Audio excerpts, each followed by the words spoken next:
You got a friend in me. You got a friend in me.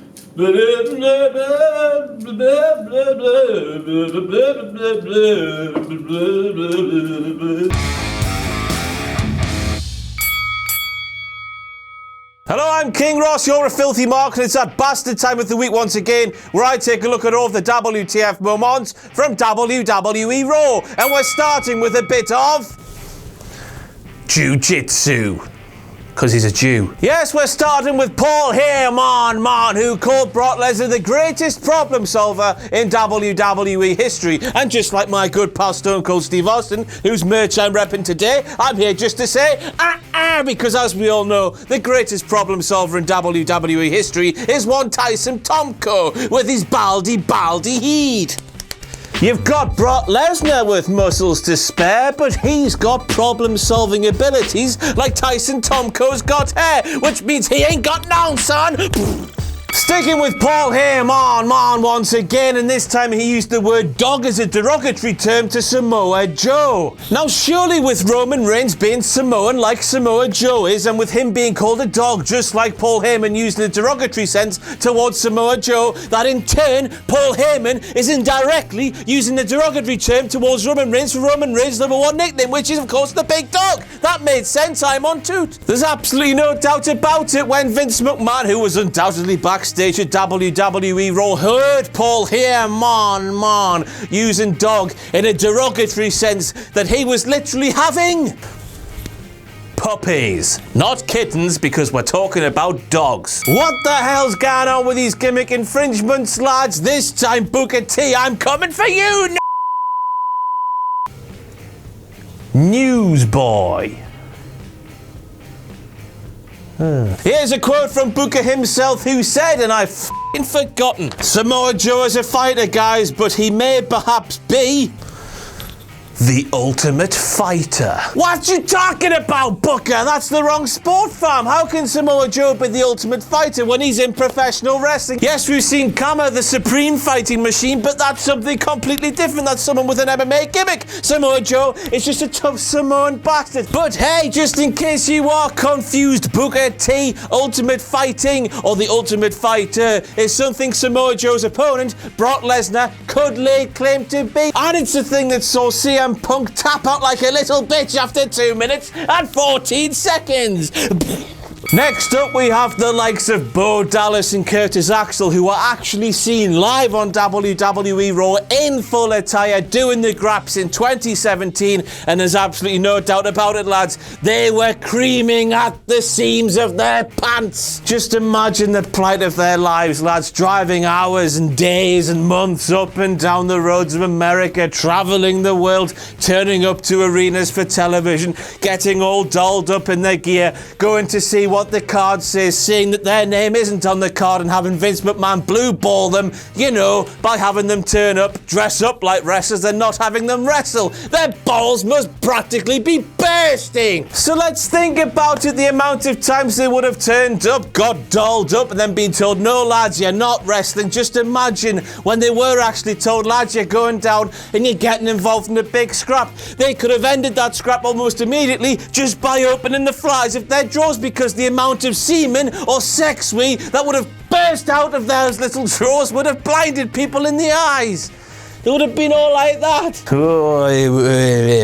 So then let's bring up a little image of Samoa Joe, and then let's just do a little few things to him to explain the point I'm about to make. First of all, let's stretch him to make him taller. Second of all, let's put him in a little bit to make him thinner. Third of all, let's give him a lesbian haircut from the 1980s.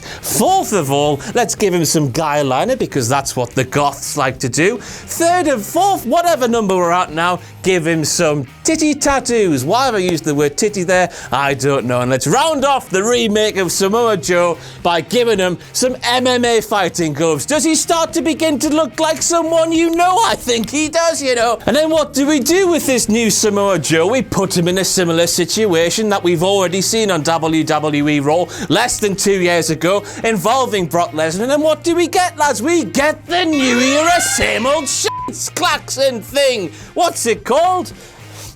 Still class though, still a lovely way to open the show. Just the fact that the shine has been taken off it because we saw it so recently involving Taker and Brock. It's just a little bit of nitpicking I'm going to do because that is my job. That first cruiserweight match made me want to kick myself in the bowels, and believe me, I tried, and that is a very hard thing to do. Basically, Alicia Fox and Noam Dar were FaceTiming. Somehow, magic happened. This FaceTiming was streamed live on the Titantron to the entire arena, and for the entire match, Alicia Fox and that bloody voice of hers would not shut up. How annoying could somebody's voice get? I know a few of you out there think I talk annoyingly. I don't know about you, but if I was FaceTiming the delectable Felicia Rose and somehow that FaceTime ended up on the Titantron of the WCPW show, I know what I would do. Even if she was pleading for me not to hang up the phone, I would hang up the phone straight away because our conversations are none of your business, tabloids. Wait a second. Do do do do do do do do do. Do do do do do do do do do do do do. Why does WWE have to make all of their symbols and emblems and logos look like cock and balls? Cock and balls. Yes, we all saw it. Even bloody Nydia from 03, 04, whatever year it bloody was, when she got blinded by Tajiri, I think it was, in the mist, and then she somehow miraculously regained her sight because that is science, not what happens. Randy Orton appeared in Bray Wyatt's thing just after he said, "I am here," or whatever he says when he does that little intro now he does. This, of course, as we all know, is not a WTF moment because Randy Orton's gimmick is out of nowhere, and all he was doing there was living up to his gimmick, man, because Kevin Dunn is really good at his job. Don't have a go at him. Fluttering my eyelids to plead with you. Bray Wyatt, considering things that are allegedly going on at the moment, a couple of things he said in that meaningless promo once again on WWE Raw are worth bringing up in this video of all the WTF moments. Things like, "He who dares blaspheme my name will be punished." Then we have Bray himself calling people dishonest. And apparently if you take Bray's name in vain, you will fall. I suppose after hearing what Bray had to say in that promo, Bray's soon-to-be ex-wife and the Daily Mail better head for the bastard border because Bray is going to this up. But hey, if what is being alleged in the press is actually true, and yes, we don't know yet, so let's not jump to conclusions. Let's learn all the facts first before spewing some stuff that might get us in a bit of bother, hey? Let's just wait a second. But hey, if it is true, I'm a firm believer that Bray Wyatt himself in real life has supernatural powers, because there's batting above the average, and then there's Bray Wyatt being together with JoJo. Bugger my bum. Next we move on to Bayley in that promo where she claimed that she doesn't want to bruise people or whatever. And I'm sat there thinking to myself, what the f*** are you talking about, woman? You're a pissing wrestler. I sat there and watched you close to 2 years ago do a reverse Frankensteiner off the top rope on Sasha Banks, a move that was, you know, flip it a little bit more. Sasha would have been beheaded, you sick bastard. I tell you what, we speak like that coming out of your trap. Sick gal status revoked.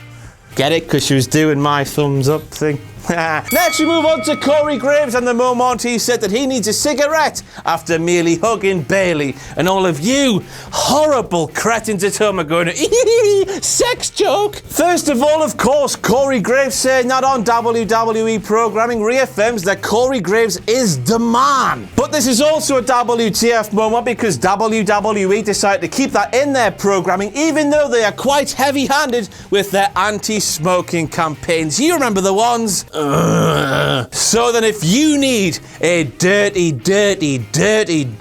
grotty cigarette after merely touching Bayley, I suppose this means the continuous burial of poor old Bayley on the main roster is continuing. WWE, you set of bastards, throw her a bone. Or a win, you know, or just the ability to hit someone with a weapon because she's a wrestler. Things I'd rather listen to than the commentary that took place during that match involving The Bear on WWE Raw this week include the Big Show farting, an asthma attack, a pool cue being choked for a very long time because I really don't like that noise, and a certain presenter here with a haircut talking. His name rhymes with Sack the Gobbler. With all the puns and the movie references, I suppose you could say the commentator's behaviour during that match was absolutely barbaric. Oh, Christ. Oh, that was a bit embarrassing. You're not getting past me like that, WWE. You are still giving us the D, WWE. Do-do-do, do-do-do-do, do-do. Do-do-do-do, do-do-do, do-do-do-do.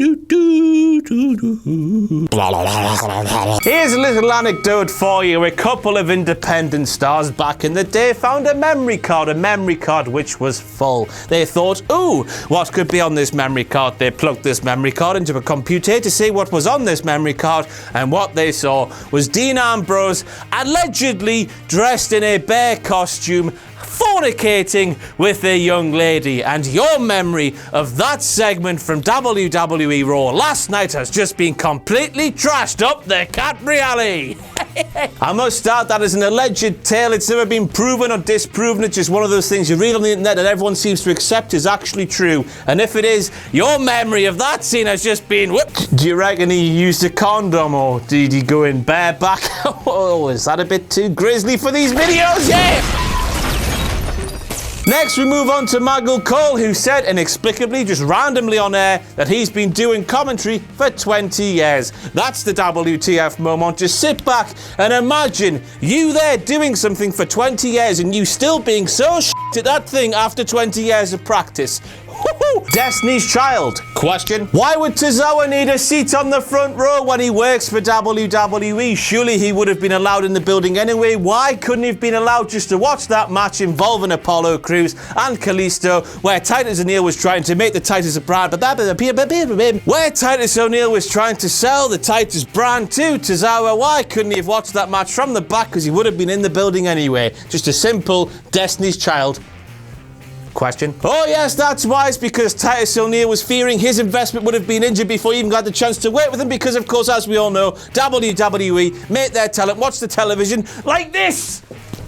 Would have snapped his neck. Mystery solved! The person who has been repeatedly attacking Enzo and Cass is that competition winner from that big mountain slide competition thing. The reason, of course, she was forced to spend a whole day with Enzo Amore and Big Cass, and that would leave anybody on God's green earth wanting to harm the out of them. And we end with Cesaro. Go back to that spot in the match where broken Matt Hardy, my good pal, was twatting his head off the turnbuckles. Down he went. He was on the bottom one. He was continuously twatting his head. He let go, and Cesaro was still doing that despite the fact that Matt was not touching him anymore. This means one thing, of course: Cesaro was completely intoxicated. He didn't have any wits about him because he'd spent too much time, as Sheamus would say, at the bar. And that's it for all of your WTF moments from WWE Raw. I've been King Ross. You've been a filthy Mark. Tatty toodles.